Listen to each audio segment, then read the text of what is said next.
биздин Кочкорбаевдин доктор 20 миң койду, 20 миң эмес. Доктурдун бөлүм башы, мурунку да бийим башы, кийинки да эки бөлүм башчынын үстүнө тең кылмыш козголгон.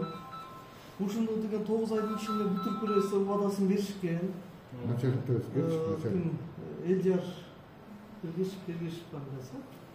Тергөөнүн азыркы начальник Ергешев. Жок, азыркы Эрменов Бактияр деген. Эрменов. Вот Бактияр деген 9 айдын ичинде бүтүрөбүз дешкен. Бирок 9 айдын ичинде бүткөн жок. 12-нчи ай кетти. Дашкы сотко каршы элек.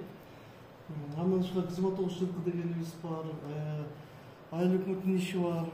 Андан башка деген азыркы Алайта деген көп иштер бар. Анан мал базар деген бар, үрөн чарба деген бар. Мал базарды деген квадрат метрде сатат. Ошо жердеги баягы соолгон адамдарчы. Анан мен мисалы бир ай отуруп, анан кетким келсе, мен сизге сатып кетип калам. Сиз 2 айдан кийин бирөөгө сатып кетесиз. Эми ошону контролго алыш керек. Негизичи азыр аким айтып атат, бул деген укук органдарынын иши, ошолор деген жооп бериш керек. Ошолор карап сиздерден кайрылып атып, уже билбейм, анан Алмаз Сатышбекович менен дагы эми кишилер биз дагы айтып сыйлап жүрдү. Күнүгө ошо бүгүнкү шенде сүйлөшүп турам. Бирок Компетенс. Но без разрешения министра я же не имею права решать. Если я мындай сүйлөшөм, анда кандай бурнуста мен сүйлөшө берейин. Хорошо? Туура түшүнүңүздөр. Анысы не, ошондой кылып тура эле мен. Анан эми ошондой мисалы ар бир иште өзүнүн мөөнөтү бар. Биздики мөөнөттөн өтүп, келиңиз отуруңуз. Өтүп абдан өтүп кетти. Мына ушул жерде тергөөчүлөрдүн кетирген кемчилигинен түрк кишини өлүп калды деп акты жазылган актылар да бар. Бактияр жакшы билет. Тека кирзе. Абдан жакшы билет, Бактияр аны жакшы билет. Ушул бизде абдан көп иштер бар. Ошонун бир дагы иш асажылып, бир эч кандай иштик болгон жок. Мындайча айтканда бизге деген баа телефон аркылуу мына бүтүп атат, эми 9 ай бүттү, эми жылдын аягы менен бүтүрөбүз деп аткан. Эч кандай бүткөн жок. Дагы сык мөөнөттүң бүттү өлүп атат ал жактачы. Анан эми сиз келип калыпсыз, эми ордуңуз кут болсун. Мына бир кишине ушундай иштердин баарын өзүңүз контролго албасаңыз, бизде өтө чатат. Азыр райондун элдери эмне үчүн бизге кайрылат? Себеп дегенде укук органдарга райондун ичиндеги элдер ишенбей калган. Прокуратурага да ишенбей калыптыр. Ровдо кандай мишпетер ишенбей калыптыр. Анан эми элдин ишеничин актап, ошо элдер бизге ишенсе экен десеңиз, сиз адилеттүү таза иштеп берсеңиз эле, элдер уже ишене баштайт. Туура, азыркы келген ров начальниги жакшы таза адилеттүү иштеп атат деп. А сизге эмне үчүн кайрылып атат? Себебинде деген мынау биздин Марат деген жигитке фамилияңызды билбей калдым. Жок. Анан бул киши дагы сиздерге кайрылган экен. Анан ошончо деген прокуратурага да кайрылдым дейт, сотуна да кайрылып атам дейт. Недавно жакында эле болгон окуя. Бул врачтын үстүнөн кайрылыптыр да, баласын төрөттөн бутун сындырып алган. Бутун сындырып алды дегенби? Ооба, азыр ал боюнча иш бар. Барбы, ошо каралып атат да. Каралып атат, мына кече эле мурдан тергөөчүсү келип кетти. Эми ушуну мүмкүн болсо өзүңүз контролго алып адилет тарап. Обязательно. Анан биз эми буюрса кишини күнай жылып калса, нарынга барып, рудун начальнигин жоолоп дегендей дагы иштеп жүргөн иштерибиз акырынтып менен иштей беребиз. Анан мурун болсо Бактияр деген телефонду башым алчу. Бактияр менен тез сүйлөшүп жүрчүбүз. Анан сыймыктын ордуна келгенден кийин сыймыктын түбүн ичип алган окшойт. Телефон албай калдык, сүйлөшө албай калдык. Анан мен айтып калдым, Мударда Бактияр эмне бул сыймыктын кабинетине киргенде сыймыктын түбүн ичип алып ушинтип калганбы деп. Кача бул 1 мүнөт болсо да жооп берип коюш керек да. Бул адамгерчиликти сапаттап коет, мынча. Анан кийин же болсо өзү мөөнөтүн өткөрүп, мага жооп берүүдөн баш тартып атат анда. Туура, мен ошондой деп түшүнөм. Сиз кандай дейсиз? Анан эми биз мындай да антикоррупцион народный контроль деген биз деген сиздерге көмөктөш гана болобуз. Бизде деген сотрудниктерибиз бар. Ошол эле сиздерде иштеп кеткен бухестер, болбектер, ошонун баарын биз өзүбүзгө команда кылып алып атабыз. Себептен деген биз материалдардын баарын чогулткандан кийин алар бирден карап, далилдеп, тактап туруп, силерге дап-даяр торт тап келип берет. Мынабы даяр торт. жейсиңерби же бүтүн боюнча сактап коюп коесуңар дегендейчи. Анан биз силерге жардам гана берген жагыбыз бар да. Себеби эгерде сиз да туура түшүнсөңүз, кээ бирөө туура түшүнбөй калышты. Анан эми биз иштегендер жөн эле көчөдө жүргөндөрдү албайбыз жумушкачы. Колунан келген, ишти билген адамдарды алабыз. Ошонун арасында жакшы биздин балдарыбыз бар, баардыгы жакшы иштеп атат. Эми кээ бир сотрудниктерибиз бар, эки жактан бизге маалыматтарды алып келип беришет. Бирок кат жазып, запрос берип, документ ала албаса да кат жазып, биякка агайга маалымат жеткирип берет. Биздин Турар Иманкулов агайыбыз бар, силердеги. Бизде ал киши дагы биздин ветераныбыз. Биздин Нарын областы боюнча да координатор. Ал кишиге мен көп жумушумдан ошого берип атам. Мен сизден гана сурап турайын, экөөңүн бирин эле кочкорго барып тажап кеттим депчи. Өзүңүздү алыңыз, өзүңүздүн сотрудниктериңизди алып, кабинет алыңыз, жакшыракай отуруп, ишти баштаңыз, даярдап туруп, тергөөчүгө алып барып бериңиз. Сиз даярдап бергенден кийин ал тергөөчү кылтыктап албайт да. Эмне дейт? Ал ишти жаба албайт, кыскарта да албайт. Мыйзам чегинде каралат. Ошондо биз сиздерге көп тараптуу жардам бергенбиз болот. Ал жагы жакшы экен. Ошондо эми Кудай буйрса аким кабинет берейин деп тур. Көчөнү ошо бир тууган иниси эмнеси кайтыш болгон Турар Иманкуловдун тууган ошону жашырат экен. Бүгүн 11-де ошончо бүгүн жол калбай калдым деп көчө түндө чалып эжекеси кечирип коюңуз деди. Аким кабинет берет. Биринчи Кудай буйрса бул киши да Нарын областынын координатору. 7-8 жылдан бери иштеп келатат. Агайыбыз менен 6 жыл болуп калды иштегенибизге. Бул киши да жакшынакай иштеп келатат. Анан биякта деген бизде үрөн чарба мал базарды жакшы билесиз, эми угуп атасыз. Да, уже информациям бар. Анан бул үрөн чарбага счетный палата текшерип 1 миллион 287 миң сом разица тапкан. Ошол эки акчаны ушул күнгө чейин мамлекетке эмне үчүн төктүрбөй жатышат? Эбак төктүрүш керек болчу. Счетный палата эгерде жалган ошону фактын тапса, анда силер анда аларга чара колдонушуңар керек. Алар деген жөн эле жазып бербейт да, асмандан алыпчы. Азыркы күнгө чейин акча төгүлбөй жатат. Биринчиден ошону контролго алып коюңуз. Мисалы мал базарынын документи жок. Өзүңүз билесиз. Статуска ээ эмес. Эмне үчүн 12 жылдан бери мамлекетке биздин чоң деген базарыбыз мамлекетке пайда көрсөтпөйт. Башында доляда ким туруп атат андаш? Вот ошон үчүн тиги мен сизге ошо тема боюнча баягы айтып коеюн деп атканым ушу да. Мал базар деген баардык областта, баардык райондордо кадимгидей Минстон каттадан өтүп, законный статуска ээ болушуп, анан кийин документ алышып, анан иштешет да туурабы? Мына азыркы эле келген акимиз жана айтып атат, 6 ай болду келгениме дейт. 6 айдан бери эмне кылып отурат мисалы акимчи? Мурунку аким мына проектти жазып атабыз, Кудай буйрса мал базарын көчүрөбүз деген аңчакта ал кетип калды. Мурунку аким мал базарды кой, өзү тетерики Мантыштан 35 гектар жерге деген жер айдап туруп элге бербестен. Ошол эки Абыкеев Темир Болоттун иши сиздерде. Азыркы күнгө чейин мына тап берем деп ушул күнгө чейин таппай жүрүшөт. Азыр алайда аким болуп отурат. Анын үстүнө иш козголгон. Көпүрө боюнча көпүрөнү 8 миллион деп туруп болгон 3 миллион салынган экен. Десаты, школу, БСР 35 гектар жери ишо эмнеси бар эле? Мектеби бар. Ушунун баары сиздерде. Чоңгал районатыбы? Чоңгал азыр ошо Кочкордо аким болчу да. Мына өзү аким болуп туруп, элдер 30 сотук жерге жетпейт да. Өзү болсо 35 гектарга жер айдап туруп, ушунун үстүнө иш козголгон, бирок өткөндө бири-бирине түртө салып атышат. Тергөөчүлөрчү. Мына эмне үчүн мисалы энен өлүмү 6 энен өлүмү болду былтырчы. Азыр тергөөчү до сих пор бүтпөй жатат. Ал бүтөлөктө ошо дагы мынтип тиги врачтар тигип баланын бутун сындырып отурат. Кандай болот? Анысы бар. Ал жөнүндө. Кел, Бактияр. Кел стөлгө отур. Саламатсызбы? Ушундай. Да, мындай кылалы. Мен мындай бир мүнөт кечирип коеңуз. Мен ушу иштер боюнча Кудай буйрса мен министрге чукул арада. Ана бүгүн сиздер менен сүйлөшүп кетип, мисалы мен Бактиярдын үстүнөн министрге билдирүү жазам. Эмне себептен ушул күнгө чейин кармап келди? Материалдын баарынчы. Эмне себептен? Жок ушунда. Бул жерге кирип чыгып жөнөндө жүргөндө мына тергөөнүн начальниги болгондон кийин тергөөчүлөр контролдош милдети. эмне кылып атат? Эмени токтомду кандай жазып, токтомду кантип токуп атышат булар? Биштере көз чаптырып коюнчу, туурабы туура эмеспи деп. Мына ушул кишинин мындайча айтканда шалаакылыгынан тирүү кишини токтомго өлдү деп жазып атат. Ай, мына ал киши тирүү. Мага эксперт чалып атат. Күлүп атат. Ай, эмне болду Өмүрбек Байкевич десем, ай чынары күлкүм тийип алганчы, да эмне болуп кетти десем, привидение болуп атат деп.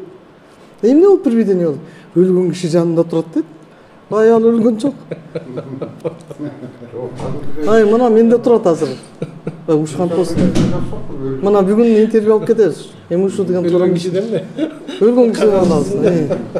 Тирилип калдырды. Байкосуң, эми ушундай иштер көп болуп атат бияктачы. Бизенде деген эми сизге айтпай койгон көп иштер бар. Абдан эми сиз экөөбүз тыгыз сүйлөшүп, байланышып иштеп турсак, сизге бизден өтө көп жардамыбыз тиет. Мына Элдер Батырдын саламатсызбы билди. Бул киши айтып атпаймынбы, сыймыктын кабинетине киргенден кийин эле сыймыктын чайын өтө көп ичип алган окшойт. Телефон албай калбады.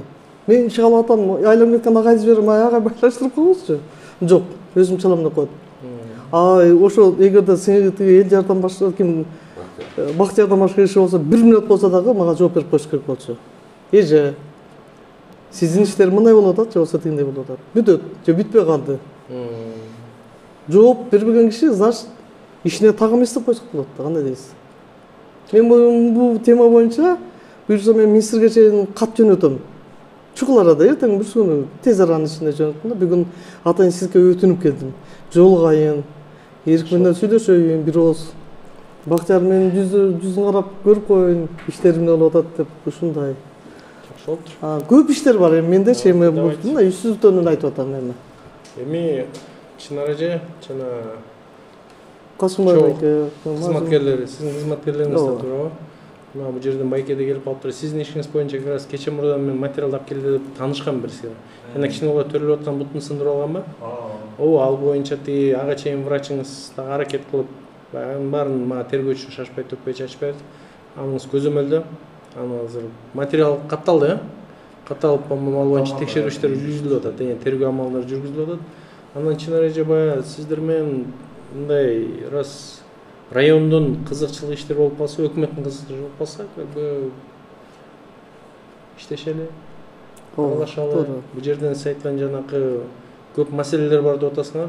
Текшерүү иштерин жүргүзөлү, чогуу эле. Туура. Ошон үчүн жыйынтыгын чыгаралы, ошо акыйкаттуу жыйынтык болсун. Бизге деген баягы адилеттүү иштеп бергенсиздер, эл дагы ыраазы болот.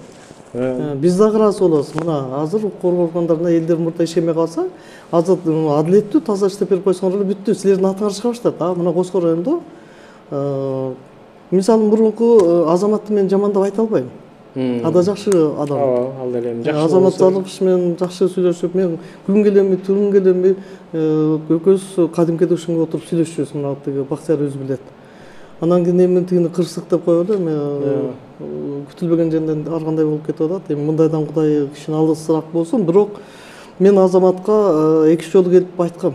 Азамат, сен майда чүйдө кырсык басып калды окшойт.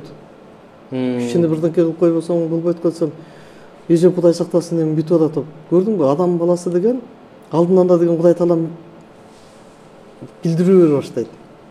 Мен ошондо деген 3-сүндө айттым. Азамат, байка, мен эже катары айтып атам.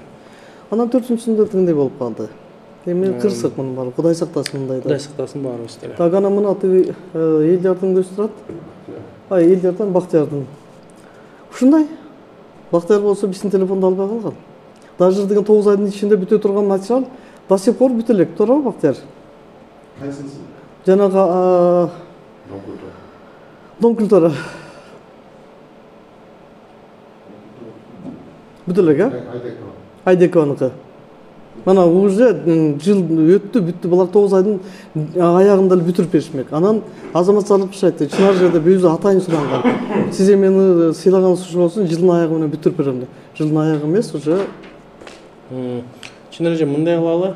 Мен жаңы келдим да. Ооба. Анча-мынча иштер менен тааныштым. Анча-мынча тааныша элекмин. Жана базар деп атасың, базар проблемасы өткөндө Эрмекбай Айланович менен сүйлөшкөнбүз. Ага чейин областтын жетекчилери да келишти. Келип кетишкен ал боюнчачы. Эми ал жагын жыйынтыгын пока көп вопрос маселе алдыма койдуңуз, берсире. Мунун баарын берсе карап чыгайын. Сизден бир кагаз болсо, менде ушундай деген фактыларын берсеңиз, мен бир сыйра карап, изденген материал бар экен, кайсыгы даражада каралып атат бүт барын, андан кийин эле расмий түрдө жообун берип эле сиз келгенде мындай дайындап. бул үрөн чарба мал базары боюнча мен айыл чарба министерствосу бар. Толугу менен көп материалды алгам. Жана үрөн чарбанын кооператив деп булар деген жазалма документ алып алышкан.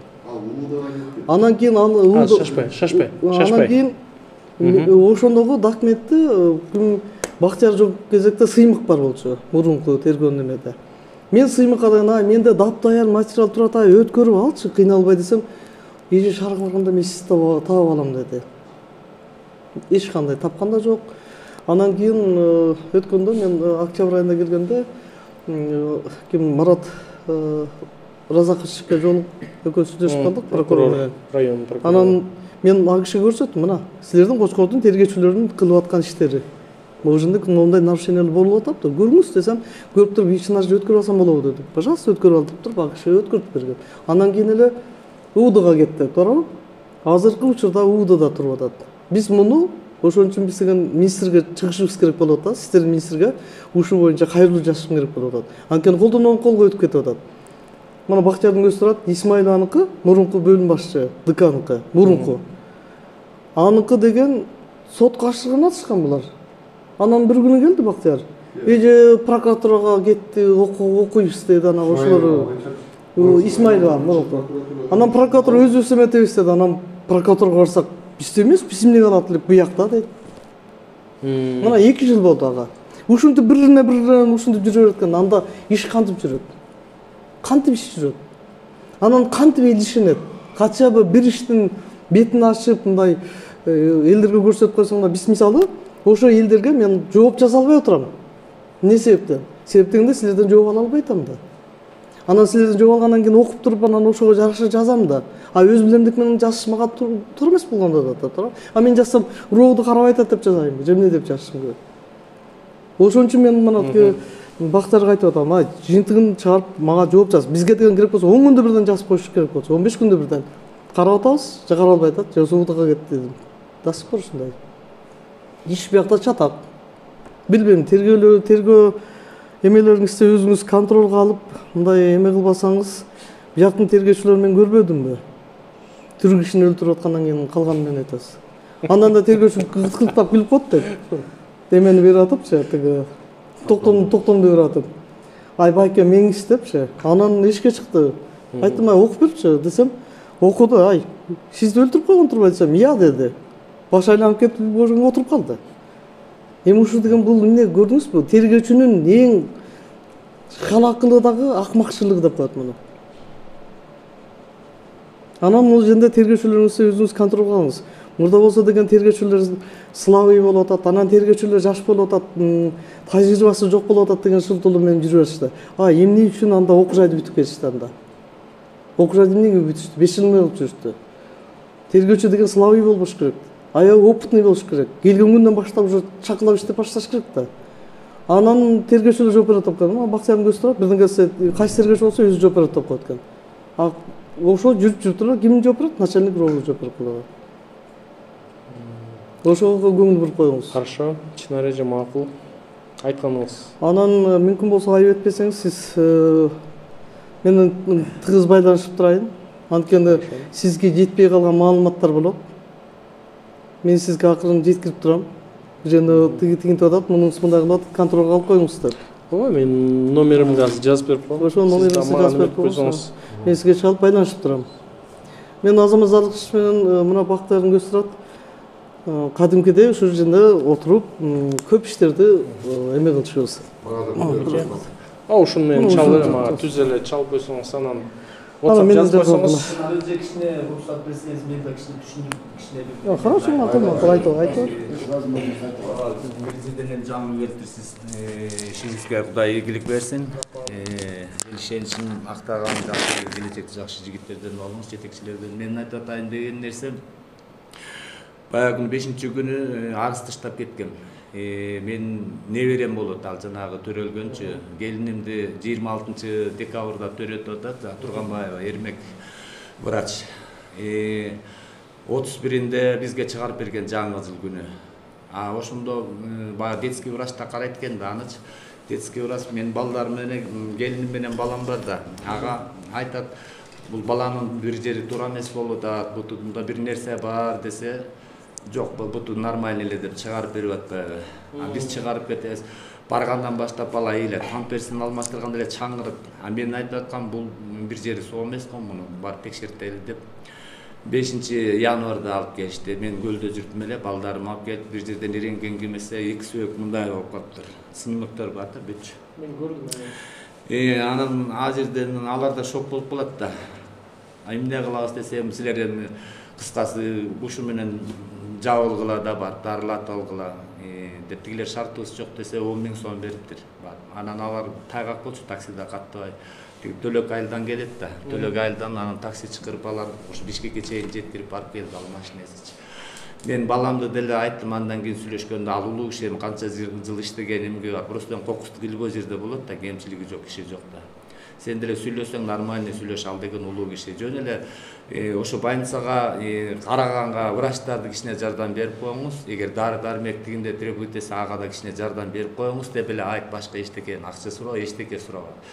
Десек, ошон менен балам чалат, албайт, тиякта жүрөм, биякта жүрөм, качып кыскасы албайт. Анан бир күнү чалса, кыскасы эми сен телефонуңду эле карап отурмакмын, мен сенден башка жумушум көп. Барчы жериңе бар да, жасы жериңе жас, кыскасы билгениңди кыл дейт да. Баламды чалып. Ага чейин мен унчукпай эле отурдум. Мен баланын атасымын да. Баягы Кыргызда бар да, баягы кичине сабырдуулук деген, эми кимдер мисалы күйөөсү деле канча жыл жетекчи болуп жүргөн киши. Жок дегенде баягы телефон менен чалып эле мындай айтып койсо болобу, монда кокустук болуптур, эми бала жакшы болуп кетсин, биздин тилегибиз деле ошол. Жанагынтип айтканы аз келгенсип анан сүйлөшпөйт да, кыскасы да. Анан тиги жерден мен тиги больницага даярдап койдум, мен тиякта немени 3-чү детский ооруканада да. Аяка мына мен даярдап койдум, тигини муну десе, а жерде деле эч кандай врачтар жок, биз өзүбүз дайындаган врачтар азыркыга чейин муну 5-inde барган. Бутунан элип салып туруп, эки сөөк дагы ошо бойдо мышыктын баласында илинип турду да азыркыга чейин. Мына кечеге чейин илинип турду. Кече операция кылды, спица койду, сөөктүн уштары неме болуп кеттир да. Мозоль болуп кетти, бирикпей элечи. Анан кайра бүгүн кече операция жасап сөөктөрдү бириктирип, анан операцияны кылышты, мага чалышты, ушундай деп көрсөтүштү, тиги снимогын. Мен айтайын деген мындай да, арызчы десе мен өзүм жаман көрчүмүн кишилердичи. Булар эмне жөн жатпай эле эмне арызданат деп. Көрсө бул арызчы, адилеттик, чындык, баягы жанына жеткенде арызданат экен деп көрсөчү.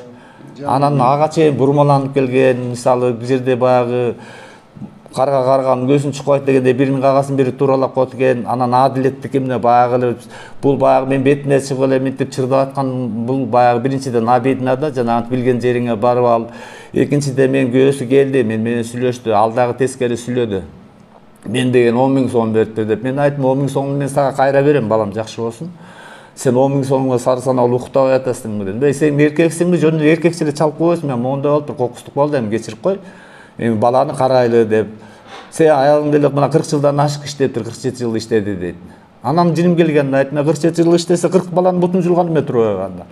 Ал айтат, бала деген көтөнү менен, ой мен капталы менен келип, ал врачты, специалист. Бизге болсок, мейли анда чабан болсоң, кандай илгери който тургандай болсо бир жөн. Анан айттым, ошончо жыл иштеп жүрүп, жок дегенде энелик мээрими барбы байбичеңдин? Ошондой кызы барбы, келини барбы? Ошондон кийин деле тиги келинге шаарга чалып, балам эмне болуп атасың, балаң эмне болуп калып атат, жакшы болуп калдыңбы, эми кокустук болуп калды, балам дегенге мындай духу жетеби же ошончолук эле билген баягы жери баргычы жериңе бар деген менен эле туруп береби? Мен айттым, андайдын далайын кылганда, бир жерде баягы ачылбаган, баягы канча сандыкта эмне кундуз бар дегенде бирин-бири жаап келип, канча киши өлүп атат, аягы келет, аягы жок, мисалы да. А жерде отурат, главврач деген эмне отурат? Ал деген сураш керек да, канча бала төрөлүп атат, энеси эмне болуп атат дегенди сурап коюш керек да. Ал сурат. Илгеркиде эле желгириш телефон менен баланчасы төрөдү, кетти, болду, ал эмне болду, аны менен иши жок да мындай. Ошол эки кантип врач болуп туруп, буту сынганы кантип билген жок. Билген. Ошондой эле айтпай, монда кокустук кылып алдым, монтип жаткырбай эле жөнөтөлү, мына десе эл түшүнөт да мындайчы. Просто бир жерде мындай ой болуп атат да, элдин баары келесо да, баягы чабан эл бар, топос баккан, ал болсо умный.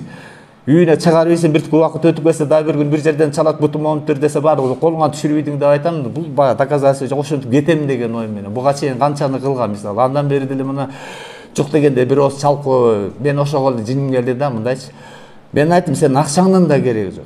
Врачтар өзү эле карайт. Мен өзүм деле жедет ошону дарылаткан. Просто сен адамдык немең жок экен деп сен көзүңдү май басып калган. Жалайым моундайдын баарын ал өзү деген жинни бетине эле айттым, сен канча жыл акимди мүлжүп бүткөнсүң. Акимчиликте аппарат башчы болуп, андан кийин бул жерде немеде иштеген.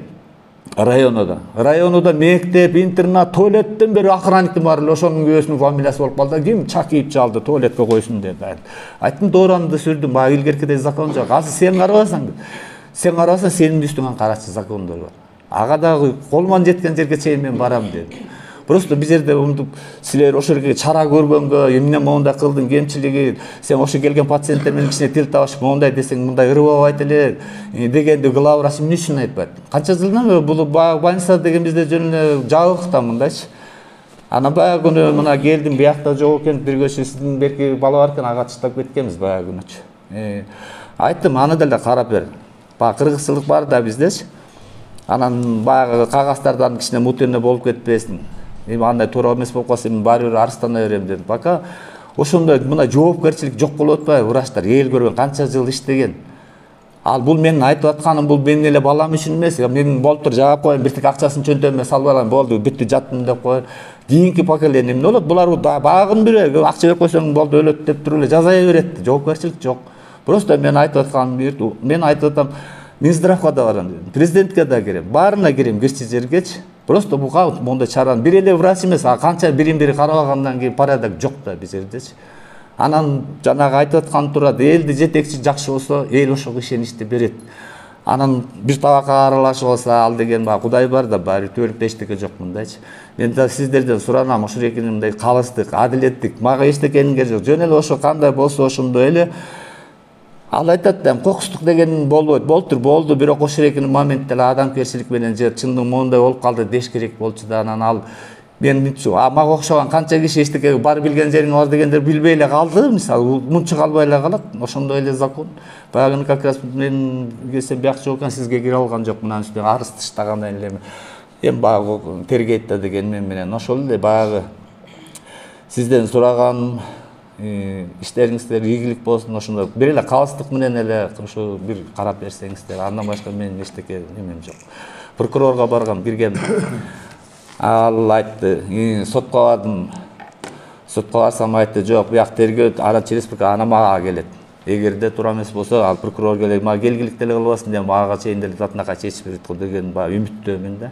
Башка менин эч кандай эч нерсем жок. Дагы баягы биз жерде айтып аткан, баягы биз жерде карт бөрөлөр, алар экинчиде биз өзүбүз жаман үйрөткөнбүз да, берип койсо алып коюп болду деген менен жабылып келди да. Эми мен айтып атам, эчтекенин кереги жок. Просто ошого чейинки буга меники ой, мага чейин канча жабылып калган иштер толтура биз жердечи. Мен ошон үчүн айтып атам, мен Минздравга да кирем, президентке да кирем. Анан текшерсе эмне чыгат ошо кемчиликтин баарычы. Бирин-бири мынтип калкалап келген. Анан эми баягы илгерки болсо да болуптур деп койсо, эми президентке рахмат, жакшы эле жашоо кылып атат да. Биз деле ошо чындыкты айтып, ал деле жеткире албайт да, аякка чындык жетпейт да. Чындап келсе сизге деле чындык жетпей калат. Тияктан майда чүйдөлөр эмне кылып келген, түрлүү жер, дилбой жерде да мисалы да. Ал андан көрө кирип туруп бошолгон. Эми ал чындыкты айтыш керек да, бул жерде жала жапкан эчтекем жок. Просто аларга менин оюмда мен бирөөнү кестирбейин, же мынтип грефтер кылып салайын дегенден алысмын. Просто абедин адамдык мындай эле момундай болуп калды деген нерсеге келбей койду да, сен каяктагы адамсыңбы, адам эмессиңби дегенге такап койгон үчүн мен ошого чейин кетип калдым. Ошосу жаман да. Бул эми кайдыгерлик өзүнө баягы мүмкүн өзүнүн кызматынан аша чапкандык болуп эсептелет. Анан ошол сиз жанакы айтып атпайсызбы? Билгениңди кыл деп атат, же болбосо тигиндей баягыда өзүмдүн арыз жазганы жаман көрөт элем. Анан ошол арыз өзүм башыма келгенден кийин мен түшүндүм ошо арыз жазгандарды деп атасыз да. Анан эгерде азыр ушул учурда биз ушундай иштерди жасап аткан врачтардын ушундай иштерин токтотпосок, бул да кийинки муунга залалын тийгизет деп ойлоп атасыз. Тийгизет. Анткени мына бүгүн бардык, мына эже болуп бардык, врачка кирип айтты, азыр күтүп тур, эмнеге келгенин билет, курста ал делечи. эки жакта карап туруп качып кетип калды. Мен ошо врачка кирейин дегем, болуп туруп, тетягын эме чыкырып туруп, сиздин ошо подчиненный да мындачы. Момундай болуп туруп, эмне өзүчө болуп атасыз? Азыр главврачка кирдиңиз да. Главврачка кирсем, главврач качып кетти. Бүгүн ал кайсы мына мынтип коет, кызыл красный уголокто жыйналыш жасап атат, аякка да бардык, аякта да жок экен. Баягы дешимге шляпалар бар, делип коет, азыр келет болуш керек деген менен таяк койгон. Бир кыз чыгып туруп азыр келет дейт. Келбет. Бирөөсү чыгып айтты, саат 4-кө чейин иштейт деп, анткени 4 деле болуп элек болчу да. Шылтоо ошондой да, биз жерде жоопкерчилик жок. Ага кирсең деле ага эмне чечет? Андан бери бул мен келгенге чейин эле ал деген курста да, мисалы буту сыныптыр иренген менен биз деген бир неме кылып туруп кетирдик, тияка врачтарды, врачын мен көргөн да жокмун. Баягы күнү бир баласы чалып туруп балама тиякта тимеле доктурларды баарын колго алып койдум, жомоктогу да эчтеке төлөбөйт. Итак эле төлөбөйт 3 жашка чейин мисалы да, ал законду билебиз да биз. Эми бул боюнча эртең дагы акимиятка кирип териштиребиз дейчик, Кудай буйрса анан кийин. Териштирип берсеңиздер. Ага да болбосо анан тартипчанын сиздер карап бересиздер да. Bizde bir koş sürüyor.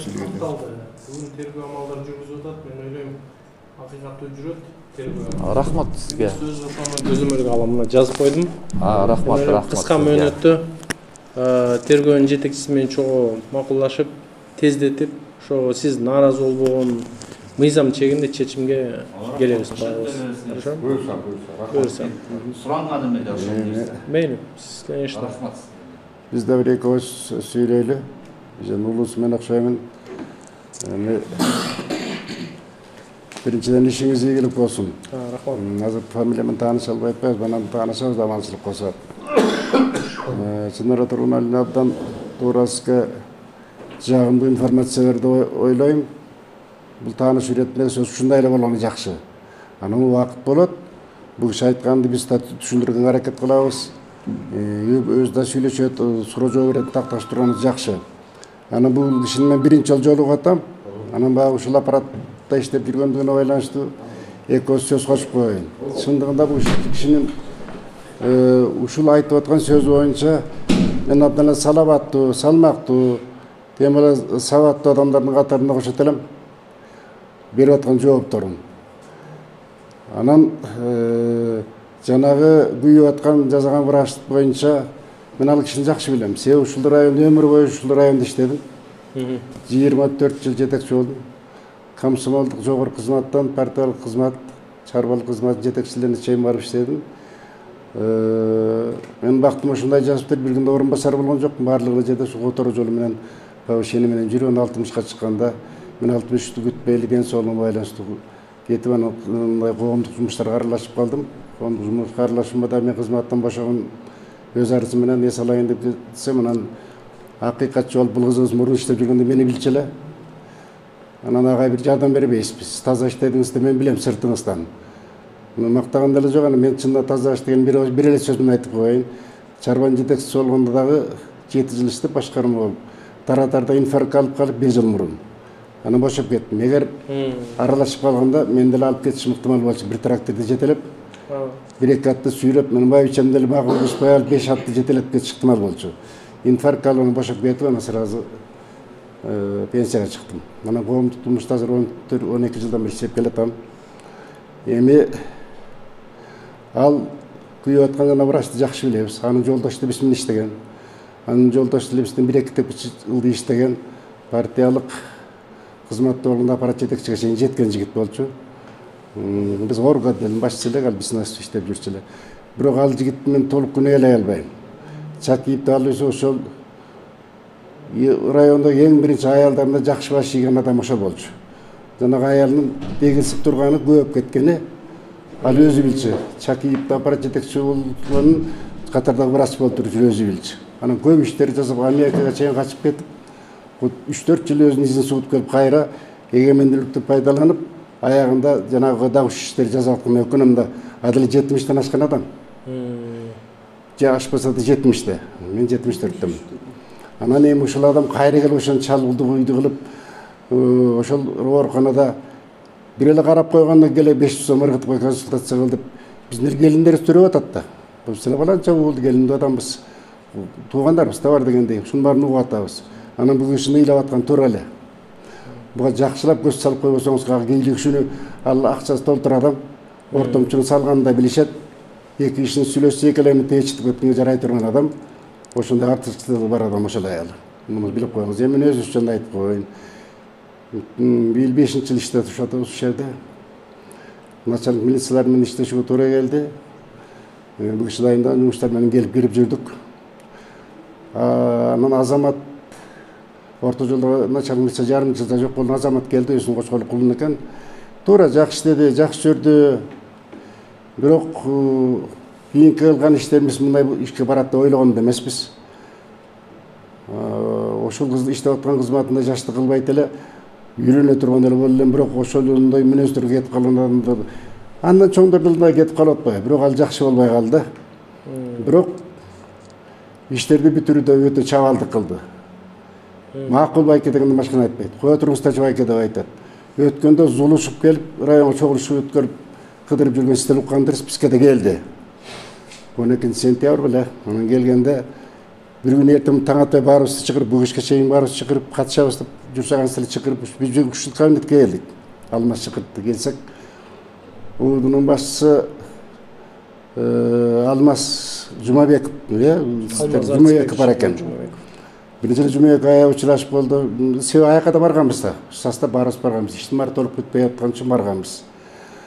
Андан мурун ошол Азаматтан мурун эле көп жыл 14-15 жыл иштеген тергөө бөлүм башчысы Асеков Нурлан деген жигит иштеди ушул жерде. Өтө сабырдуу. Кайгырганын да билгиспеген, сүйүнгөнүн да билгиспеген. Маар бүтөт деп коюп жүрүп, баарын өз кызыкчылык үчүн иштегенин баары оркой эле кийин көрүнүп эле турду. Айткан менен эле тооткон жок. Начальник милицияны деле колго алып койгон сыяктуу, мисалы начальник милиция деле эчтеке деген жок, биздин өз кирип монойсу бүтүрүп койгончу деп эле коет. Ал ушундай адам экен. Ошентип жана биз аудит эсептөө палатасы текшерип берген документ алып келип өз колубуз менен өткөрсөк, 3 жыл карма бир полиция кыргытып, кайра нарын кыргытып, кайра прокурор кыргытып, эң аягында жорук деп отуруп, ушинтип кетти, полиция жоюлуп кетти. Анан жорукту көргөзүп жана 1 миллион 100 миң сомду карматпай өткөрүп койду. Эми ошо 1 миллион 100 миң сом башкасы толтур. Аны биз унчукпайт элек. 1 миллион 100 миң сом только үрөн чарбанын айлык алган фонд зарплатка төлөнө турган акча. Аны эч жашырууга да болбойт. Жоруктун да кереги жок ага. Башка нерсенин да кереги жок. Ушунчалык тамаша кылып бизди баса берди аягында. Ал андан кийинки дайындап кетти. Сыймык деген жигит ошол Жумабековдун артынан аябай дайындаган, булактардан чыган жигит. Ушул катуу иштейт. Силердин ишеничиңерди аткарат деп Жумабеков дайындады. Жерде иштеп аткан Канат деген кошколук жигитибиз бар болчу. Ошонун өзү баары дайындашып Жумабеков бияка жөнөттү. 1,5 жыл иштеди окшойт. Мына бүтүп атат, мына бүтүп атат, мына бүтүп атат. Анын аягында уят деген бар бия сенде. Ушунчалык эмне кереги бар дегенде эле иширкене баштап бир айдын ичинде жасанып түзөн тиякына Бишкекке аттап, Кочкорго аттап, Нарынга аттап отуруп, которулун жолун таап которулуп кетти. Анан Бактияр анда ошол Сыймык наласында иштеп жаңы келген. Анан ошол кагаздар боюнча Бактиярга 1-2 жолу кирдим. Жарым саатча отуруп сүйлөшүп, мен Бактиярдын ишти жакшы билгенин байкадым. Өзүм юрист эмесмин. Бирок 24 жыл жетекчи болгон Парчколду сатылышан өткөн адам көп нерсеге эле түшүнөт болуш керек деп ойлойм да. Орто мектепте эле бете албай жүрүшөт, 3,5 мугалим коюп берген 3 менен эле кетип жүрүшпөйбү. Анан кийин Бактиярга мен аябай жакшы Кудай берсе иш жакшы жүрөт экен деп ойдо калдым да. Кийин 1-2 айдан кийин Бактиярга чоңоюп бияка өтүп Сыймык кетип атат дегенде отур өзүм үйүмчө өзүм балам начальник тергөө башчысы болуп атат деп оготор сүйүндүм. Эми Бактияр келди, Кудай буйрса, эми эле оштук тууган экен. Бияктан да тууган табылгыча бул иштер жабылып калса экен, ачылып калса экен деген ой. Сен ошондой эле жылыша албай атабыз. Чынын айтыш керек. Бактияр өз деле көрдү. Баягы бияка келип бизден суранып атканда Жумабеков Алмаздын.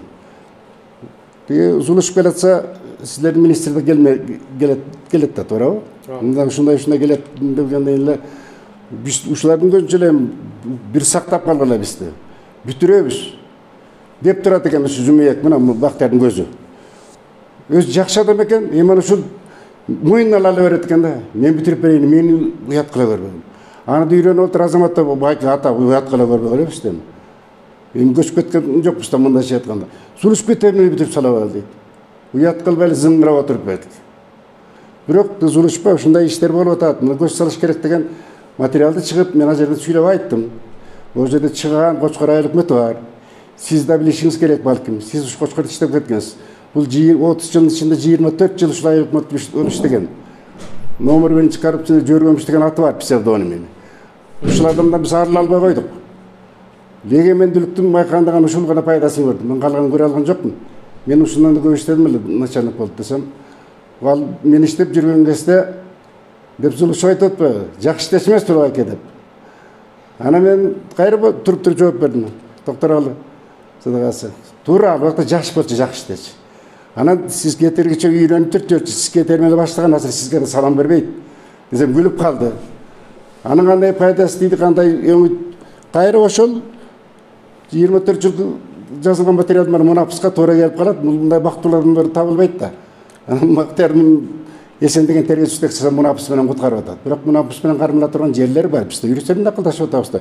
Суу баскан жерге кол салууга кыйын, туурабы? Чекесин угуп атканбыз. Анан ал мунапыс миндип турат.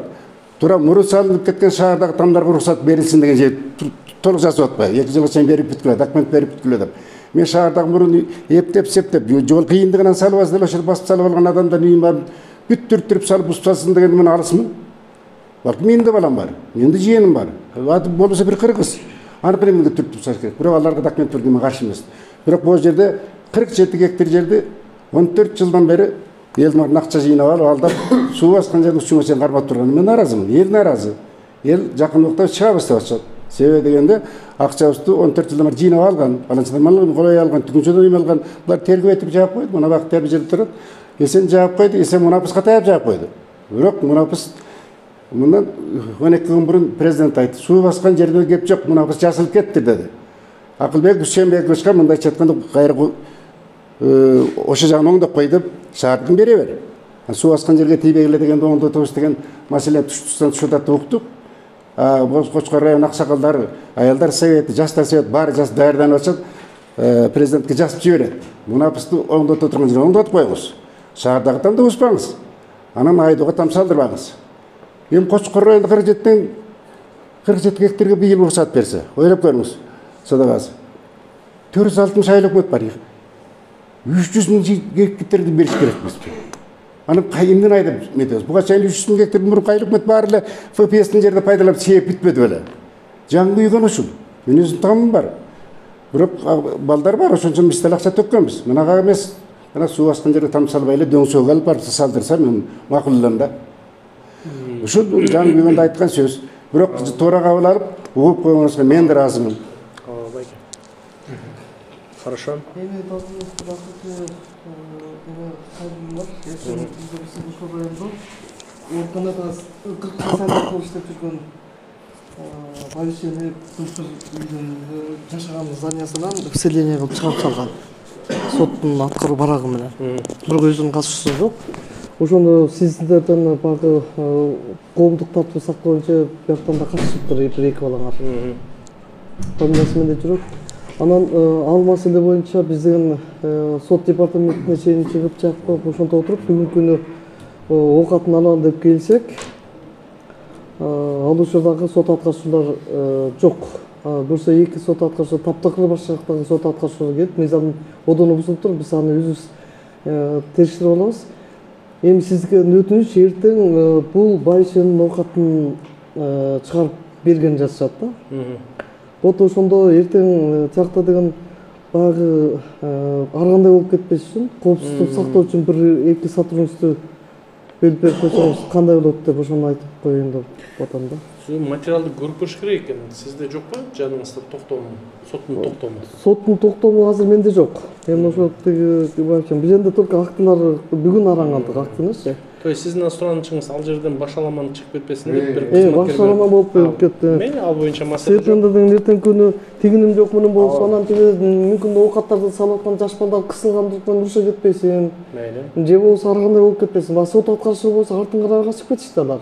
Алардын милдети болчу. Ошондойчу качып туруп, ошол жердин актын карап туруп, өткөртүп берип туруп кетиш керек болот. Ал учурда биз катышкан эмеспиз деген тиянакка келде кете берсин. Эртең күнү алар жооп беришет. Ар ким өзүнүн кылган ишине жооп берет. Анан эртең ошо кокусунан ар кандай да азырчы. Саат канчада аякталат? Биз где-то 10'durda деп атабыз. Сиз мага эртең менен бир 9:30-10:00 телефон чалбайсызбы? Анда 9:30 Чөжен тактап туруп, анан ошону алып. Биздин эле милициянын максаты ал жерден коопсуздукту карап турат. соттун чечими болгондон кийин сот аткаруучулар өзүлөрү ал жерден кыймыл аракетин жүргүзүшөт мыйзам чегинде. Биздин максат болсо милицияныкы башынан эле бул коомдук коопсуздук. Ошондуктан урушпасын, ызы болуп кетпесин деп ал жерде. Ошо ызы болуп кетпесин деген эле эмет. Анан мына ошондо ошо ички иштер бөлүмүнөн деп катышып кол коюп коюшпадыбы? Интересно, алар эмнеге кол койду? Актыга кол коюучулар деп ошо ички иштер бөлүмүнөн деп мына жөнүндө экөө жүрөт. Булар эмнеге актыга кол койгон мен таң калып атам. Кызык адамдар го.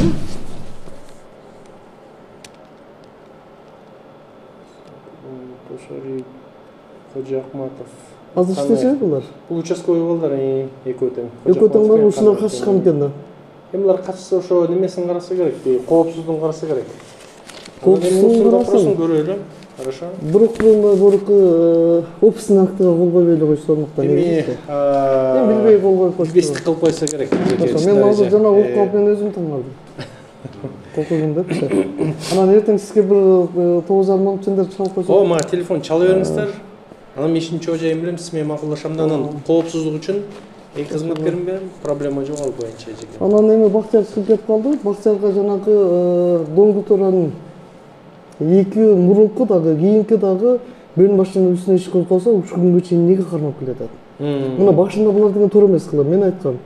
Бул деген независимый эксперт деп бир козголуп бир эксперт демени кошуп атыптыр. Ай, лицензиясы бар деп, ай бул болот. Бул тергөөдө гана жарашыктыман. А сотко жарабай калат да деген. Ай, почему силер деген тияка эксперт жага жибербейсиңер? Десек, ошака жиберип атасыз, манакей келди, ушундай жалган шылтоону айтып отуруп, бакыр ушул күнгө келдик да.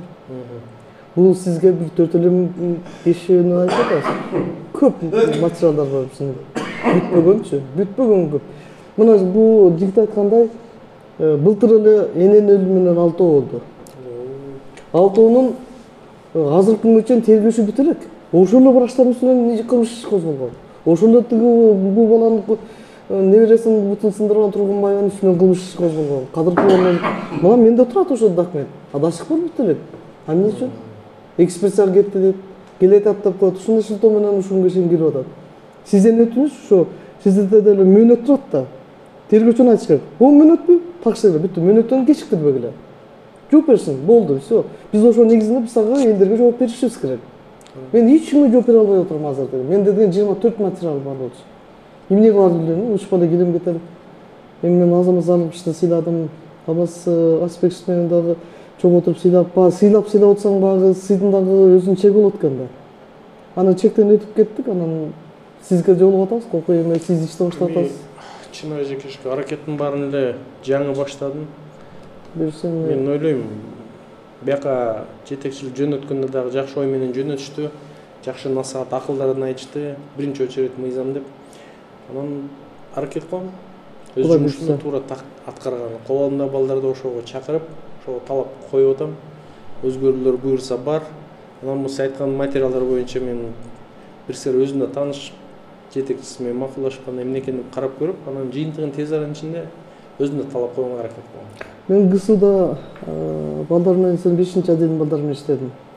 Боло Сергеевич менен иштедим, Рамат Абдулов. Жакшы киши эле. Абдан жакшы жигит эле. Чынар жердептим, мына ушунчалык жакшы адам эле. Кубан Калманбетов менен иштедим. Ушу көп балдар менен иштедим. Көп иштерди иштедик биз. Анан мен бияка келип ушуга келип Кошкордун тергөөчүлөрүнө ушундай нааразымын да. Өтө нааразымын. Эми ошо ДТП болгон экен. Эми тирүү кишини жазып атат. Тиги баланча кайтыш болуп калганына байланыштуу соттук экспертизанын аныктамасын жазып бергилечи деп ай. Эми ал киши мына менин артымда жүрөт. Азыр интервью берет, алабызчы. Дасыков ушу жумуш бүтө элек ай. Уяттай. Кандай дейсиз? Эми ушу ишиңизге ийгилик. Рахмат. Сизге өтө чоң ишенич менен келип атасыз. Иштешебиз. Касымбай аке келип турат, Мажин келип турат, Турар Имакович келип турат. Мен чын эле айтканда любой убакта кабинеттин эшиги ачык. дайым келиңиздер. Ушул жерден отуруп алышын чечкен аракет кылабыз. Азыр эмеге ушу Бактиярга көбүрөөк претензиялар болду да, ошол Бактияр мырза дагы ушул айтылган сын пикирлерге де жооп берип койсо жакшы болот эле. Мен эми ал жагын жана сизге түшүндүрбөдүмбү? Сиз келдиңиз, бизде буйрук бар, министрдин буйругу бар. Ар бир СМИге чыккан ал только ошо пресс-службанын уруксаты менен, соответственно, жогору жактан менчи. Мен да сурап атпаймынбы. Анан бул жерде мен укканым жанагы мына келдиңиз айттыңыз, айтпайм, ушул койгон маселелерди мага жогору жактан коюлду. Мисалы анын ордуна мен деле айта алам, мына бүгүнкү күндө 8 тергөөчү орду бизде бар. Анан 4-өө бош. Аз элдер оңой милиция келбейт. Келсе да башка кызмат тергөөнүн кызматы өтө оор, өтө татаал. Ошондуктан тергөөдөн баары качат да.